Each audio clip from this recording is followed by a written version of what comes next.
সোয়াপাকেই শেষ পর্যন্ত role model মানলেন ভোল পাল্টানো এনসিপি নেতারা। তো কিছু করে হাসিনারে ফালাই দিলাম, তার একটা ইনসাফ মতো মজুরি তো আমাদের পাওয়া উচিত। হাসিনা ও তার সাঙ্গপাঙ্গরা 16 বছরে যা কামিয়েছেন তা 2-3 বছরের মধ্যে করতে পারলে তবেই না আমাদের সার্থকতা। আদর্শের মৃত্যু নেই, হাসিনা অস্ত গেছে, এসেছে নতুন নতুন হাসিনা, তাদের ছেড়ে দিতে হবে স্থান।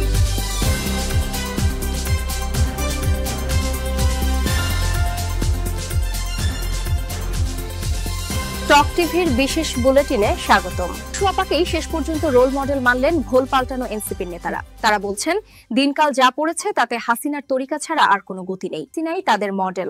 এই মডেলে অঢেল টোল এবং চাঁদা তুলে ফেপে ফুলে ঢোল হতে যাচ্ছেন।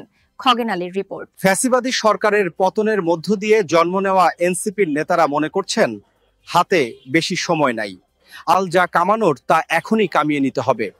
আর তার জন্য হাসিনা মডেল ছাড়া আর কোনো গতি দেখা যাচ্ছে না। আত্মীয় স্বজন বন্ধু বান্ধব বলে রাজনীতি করে কতজনে কত কিছু করে গেল, তোরা কারবাল ফালাইলি। তাদের কথা প্রথমে পাত্তা দিছিলাম না, এখন মনে হচ্ছে কথা সত্য। এই কারণে হাসিনা আপার লাইনে এগোচ্ছি। তো কিছু করে হাসিনারে ফালাই দিলাম, তার একটা ইনসাফ মতো মজুরি তো আমাদের পাওয়া উচিত। 16 বছরে হাসিনার লোকজন যে মাল কামাই করছে, যদি 1.5-2 বছরে তা কামাই করবার না পারি, তাহলে আন্দোলন করে কারবাল ছিলাম। আমরা হাসিনাকে ফেলেছি, কিন্তু তার আদর্শকে তো ফেলতে পারি না। কারণ কবি বলেছেন, পাপীকে ঘৃণা করো, পাপকে নয়। হাসিনা ও তার সাঙ্গপাঙ্গরা 16 বছরে যা কামিয়েছেন তা 2-3 বছরের মধ্যে করতে পারলে তবেই না আমাদের সার্থকতা। সম্প্রতি ভাইরাল হওয়া এক ভিডিওতে এনসিপির এক নেতাকে এক নারীর কাছ থেকে 7 লাখ টাকা নিতে দেখা যায়। আসল নাম জানা না গেলেও তার নকল নাম সাদিয়া বলে আমরা জানতে পেরেছি। এ বিষয়ে সাদিয়া কাঁদিয়া কাঁদিয়া বলেন, ভাইয়া, ওইটা চাঁদাও না, ডোনেশনও না, ওইটা সাদিয়ার হাদিয়া। ভেবেছিলাম চাঁদা না দিয়া চা দিয়াই হয়ে যাবে, কিন্তু হাদিয়া না দিয়া কায়দা ছিল না। কোনো মাল নিরাপদে সরানোর ক্ষেত্রেও এনসিপির নেতারা তাদের পূর্বসূরিদের কায়দা অবলম্বনের কথা ভাবছেন। তিনি বলেছেন, সম্পদ আহরণের চেয়ে সম্পদ রক্ষা করা কঠিন, কারণ সব ছোটলোক লোকজন ঈর্ষাপরায়ণ। কোনো খারাপ পরিস্থিতিতে জানমাল হারানোর ঝুঁকি রয়েছে। তাই আমাদের জ্ঞানীগুণী রাজনৈতিক পূর্বসূরিদের পথ অবলম্বন করা ছাড়া গতি নেই। আমাদের রাজনৈতিক পূর্বসূরি ও দুর্নীতিবাজ সরকারি কর্মকর্তারা কত সুন্দর কায়দায় কামানো মাল বিদেশে সরিয়েছেন। প্রযুক্তির এই যুগে আমরা আরো সুন্দর কায়দায় এর একটা গতি করে ফেলবো। অনেকে কামিয়ে চলে যাবেন, তারপর নতুনেরা আসবে, তাদের ছেড়ে দিতে হবে স্থান। বিশ্বের সব চোরদের সম্পদ পাহারা দেওয়ার ব্যাংকিং সিস্টেম গড়ে তুলে সুইজারল্যান্ড ধনী রাষ্ট্র হয়েছে।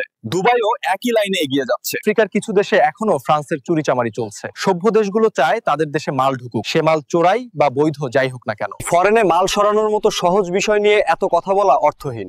দেশের সম্পদ দেশে রাখতে হলে চুরিচামারিকে বৈধতা দেওয়া প্রয়োজন বলে মনে করছেন এনসিপির এই নেতা।